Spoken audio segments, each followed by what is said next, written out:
So previously I've went over a couple mistakes, but I want to, I guess you'd say, reiterate, but also show you how massive one of them are. And I just fixed it a little while ago after waiting for a Helltide Zone to appear. Now, for those of you that don't know, Helltide Zones randomly appear throughout the map and kind of have about an hour-long cooldown in between one appearing and one showing up. And by the time I wanted to farm one, I had kept mismatching the Helltide Zones, and I ended up doing group play or whatever with some other things, and then I finally got into the Helltide Zone last night. And in the Helltide Zone, you can actually get unique materials. It's not about farming legendaries, it's not about the XP, it's not about that at all. It's actually just about the Fiend Rose, and it's also about the Forgotten Souls, which you can use to upgrade things past the level 4 point, but also upgrade your potion. In fact, I'll head over to the potion now, and with that infinite barrier combo, which I did a video on earlier, the upgrading of potions is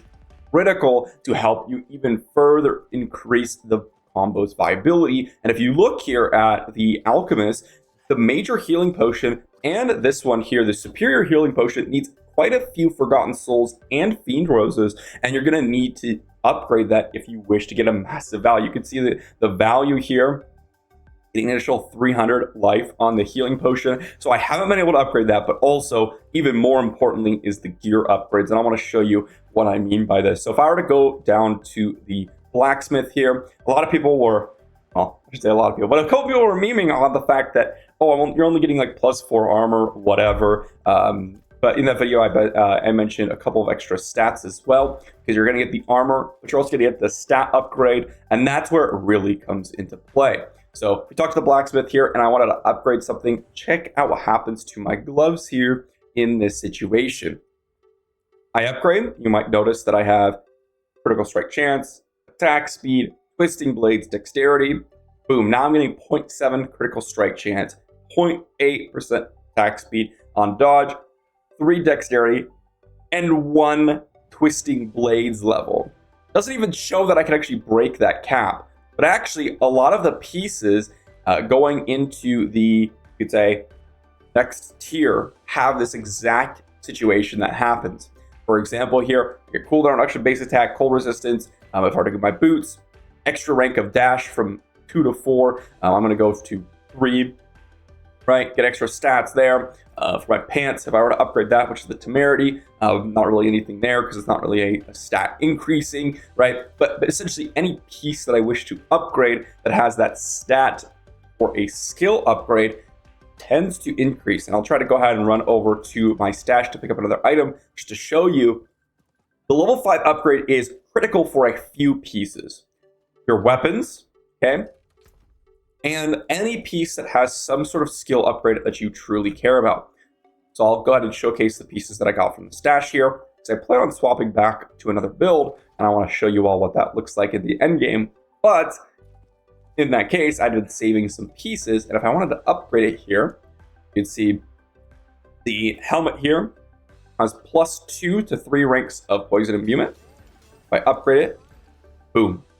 +1, 3 to 4. It actually increases the max cap. The same thing applies to everything here. So check this out. I get the cooldown reduction, poison imbuement, and max life. If I were to go ahead and showcase the boots, if I upgrade, boom, oops, I've already upgraded to 5, which is fine. I was going to use these anyways. But you can see here, +4 ranks of dash. Oh, I didn't upgrade.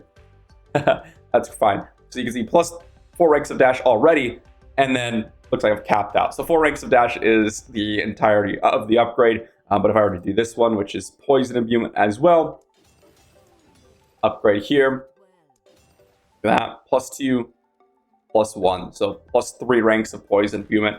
It upgrades the skill upgrade, which is exactly what I'm looking for. And this applies to every single thing. Because if you go to the jeweler here and you wanted to upgrade some pieces of gear, you will notice that it has the same effect on your jewelry. For example, +1 imbuement or +2 ranks to imbuement skill, +2 ranks to subterfuge. Now I have +3 ranks. This is absurdly strong. So really, you're going to want to focus on any single item that has some sort of really important stat. Heck, even things like the rings could be incredibly important because I'm getting 0.3% critical strike chance. And this might not seem like a lot to a lot of people, but it absolutely is. Getting those extra ranks of the skills is really, really absurd, especially if you're running a build that uses multiple of a skill in that specific category. For example, if you have some sort of glove that increases core skill, or if you have some sort of amulet that increases some sort of your specialty skills, then you will get a massive, massive bonus. And that's exactly what's happening here, right?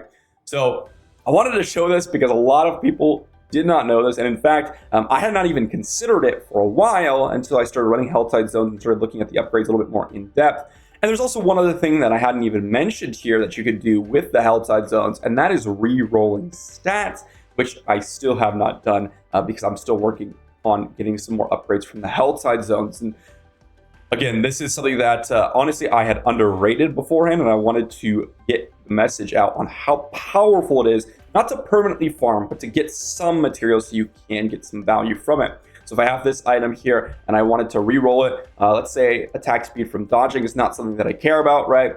I'll re-roll it, but I guess what? I need the Forgotten Souls and the Fiend Roses, and now boom, I can get attack speed, which is actually a huge upgrade, right? Because I don't really dodge all that often, but I can get consistent attack speed. So actually already a huge upgrade on that. Or for example, my crossbow here, I do not care about distant enemy damage. So I'll go ahead and re-roll that.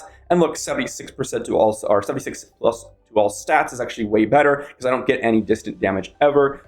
So already getting some extra bonuses for intelligence, willpower, all that good stuff, which is going to help my Paragon board actually get all the value it needs as well.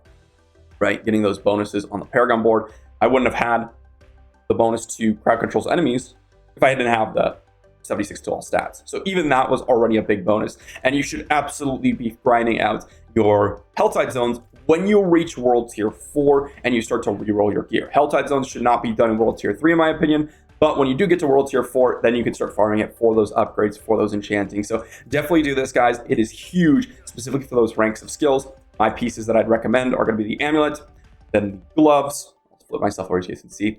Amulets, then the gloves here, then any sort of ranking skills, probably the helmet and boots next, and then potentially some of your weapons. Again, with the weapons, it also increase your damage, which is super, super important as well. So hopefully that gives you guys some information on that. It is crazy strong, and hopefully you guys are enjoying the game. Been grinding out a ton. By the way, I will be streaming as of this video going live for a few hours. So if you are interested in jumping in and gifting a couple of subs for your mounts, because you're going to get a free mount or free cosmetics by watching the stream, but also if you gift 2 subs, you can also potentially get a mount inside the game. Check out the link in the description down below and in the pinned comment. Thanks for watching. See you all for the next one.